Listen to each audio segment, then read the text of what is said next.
I was making art and I was painting and I was writing but I wasn't, I didn't have any direction. So I finally decided, okay, I need to get my life more on track before too many years go by. Yeah. Right. So I'm like, okay, I need to go to school, but I'm going to go to art school. Fail for you. Art school. So I'm like, I need to be closer to community. So I'm like, I'm going to, at this time, some of my friends from Minnesota and Redwood Falls were living in Minneapolis, St. Paul, Twin Cities. Yeah. So I Googled Minneapolis Art College, applied at the first one that I found. Yes. I packed up my car with all my From stuff. Syracuse. You took one step back and drove straight shot to Minneapolis. Yeah. Started living with friends and started going to art college. Yeah, you went to art college.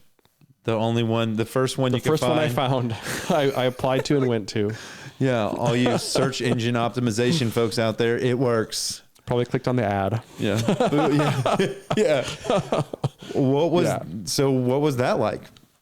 It was great. Design school was great because now I'm being creative, but I'm learning to do it with intention and thoughtfulness. Correct. And some kind of like structure. That's what I was missing at the time. So it allowed me to be an artist with structure and parameters and to be surrounded by other art kids. Yeah. So yeah, to have a concentration of creative minds and folks that were absolutely really wanting to be expressive. Absolutely. So that was great. I was there graduated in 3 years with a bachelor's and studied graphic design. That's fast. 3 years? Yeah, there was no summers off, so there was just kind of, you go all the way through. Yeah. And you're very much a trade type school, so I was learning the trade of graphic design. Okay. Graphic design, meaning you were on a computer making, what was it like? What was it that logos, posters, packaging, magazine layouts, websites. Did you like that work? Yeah. You did. I like typography, learning about typography and color theory. And, I'd done a lot of painting, but I was really learning digital art, computer software. And got really into it. You got really into it. And you were still doing poetry at this time?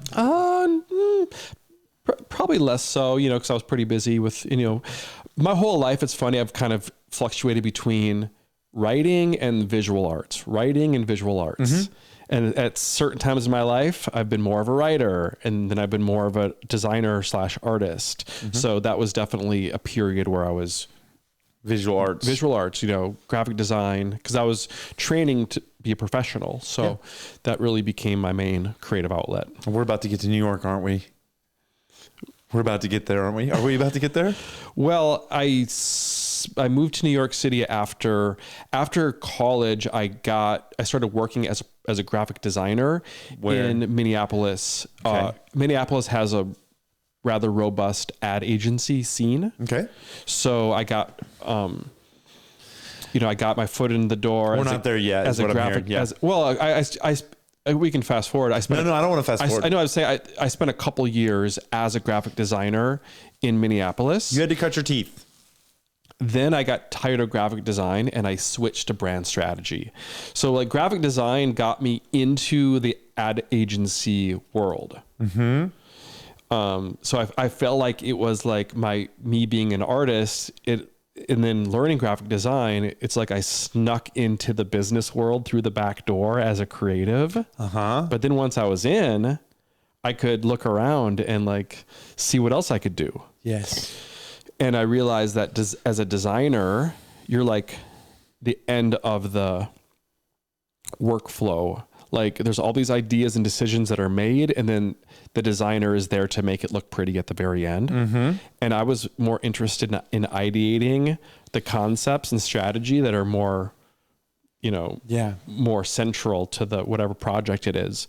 So then I learned about this role of a strategist and a brand strategist, and I pivoted my career and ended up becoming a brand strategist first in Minneapolis and then How'd that, what was it like? So part of the things I explore is transformation. Yes. And we've kind of gone through a couple of them. Yeah.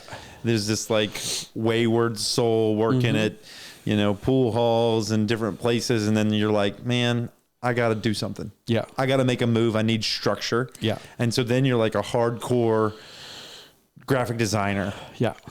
And that takes you to a role, and then you're in that role and you redefine yourself again as this brand strategist. That's right. What was that redefinition like? Well, as with so many transitions in my life and in others, sometimes it takes a failure to catalyze that transformation. Yes. The death before the rebirth. Yes. So I was fired from a job that I had as a graphic designer, and I found myself in a position where my only career experience was in graphic design, but that was something I no longer wanted to do. So I'm like, oh man, I need a job, but I'm also trying to pivot my career. And this is a tricky place to be. And I just put together enough ideas and put together a portfolio. What I did was I really looked at my design work, but through a new lens. I was like, what is the conceptual, what did I do in this project that was, how can I talk about my work experience in a way that is more strategic and conceptual rather than focusing on the end result of the design? So I really just looked back at my own experience and started talking about it in a new way. And that was enough to get my foot in the door as a brand strategist with, and leveraging the experience I had as a designer for a new profession. So that was like a whole new thing to jump into. And suddenly I'm still working in advertising, but now I'm working as a strategist and I'm helping problem solve in a bigger way. And, one foot at a time, I got the hang of it. Yeah. Yeah. And it gets us, did your life change a lot in this new kind of, for some reason in my mind, I think graphic designers, that creative place, they're all playing around with colored pencils and maybe like cutting stuff out and making montages. And then you're back there with cigarettes and more business suity type of thing. And is that true? Was there this differentiation between the creatives and the kind of business strategists or marketing strategists? Yeah. I mean, the thing is, it's all one team. Like in advertising, there's different roles, but like you're all still in the same meetings. Yeah. You're exposed to a lot of other disciplines. So, and I feel like being a brand strategist is sort of like it's adjacent to the creative teams. There's sales teams, there's an account team, there's tech teams. And I feel like the strategist role in my case, it's often the liaison between the account team and the clients and the creatives. Okay. So it is kind of a bridge. You're really helping to bridge the client needs with the creative execution. What can we do and what do they need? How are we going to translate? It's the big picture thinking that ends up fueling the design. So I'm still working with the design team. That's like Mad Men. It's the guy who's pitching to the bit, pitching to the client. Yep. So I was, and it still is creative, and it was, but what I was doing now is creating presentation decks. So I'm like working in my new design tools is PowerPoint, and I'm making all these decks that will like pitch an idea, right, and communicate a vision. Heck yeah! So I was still doing visual work, but it was combining my visual work, making the deck, with my conceptual work and the writing, and I'm doing brand messaging, and I'm doing more writing now because part of my job would be like even like naming, like there'd be a company that needs a name or a product that needs a name, and I'm like in charge of naming and taglines and brand messaging. Heck yeah. So I'm actually tapping more into my writing again. Yeah. So, it is adjacent to the creative team. Are you still doing that now? Well, I mean, I could see you doing that in your meme stuff. That's all that's all writing, creative writing, and also I do it from time to time. I work with individual clients, but I don't do it for businesses so much. Right. Yeah. Yeah.